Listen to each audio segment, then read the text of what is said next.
Morning, good morning, good morning. It's September 24th, 2024, and today we're going into Galatians chapter 4, verses 1 through 3, and I'm going to be reading from the ESV this morning. It says this, I mean I'll get this, I promise. I mean that the heir, as long as he is a child, is no different from a slave, though he is the owner of everything.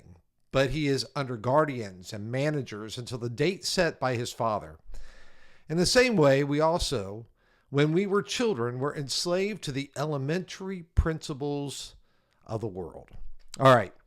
So Paul uses the analogy of an heir here. Now, this heir is under guardians and managers until the time set by the father. And this illustration, I think, really highlights the temporary and the preparatory role of the law. Just as a child is under supervision until maturity, believers were under the law until the coming of Jesus. Now, before Christ, people were enslaved, he says, to the elementary principles of the world.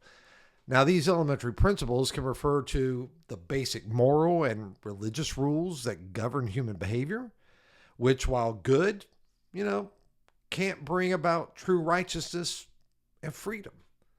You see, these principles are meant to guide and to prepare for the coming of Christ, who brings true liberation and inheritance.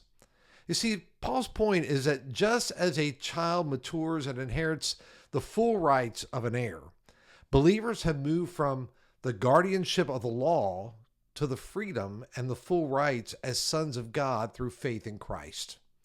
And it's this transition marks a significant change in status and relationship with God. So today, take a little bit of time and reflect on the freedom and the maturity that you have in Christ.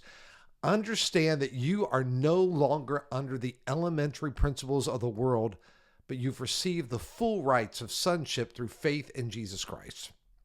Today, live in the freedom and the responsibility that comes with being a mature child of God. Embrace your identity and embrace your inheritance and walk in the liberty Christ has secured for you. Have a blessed day. See you tomorrow.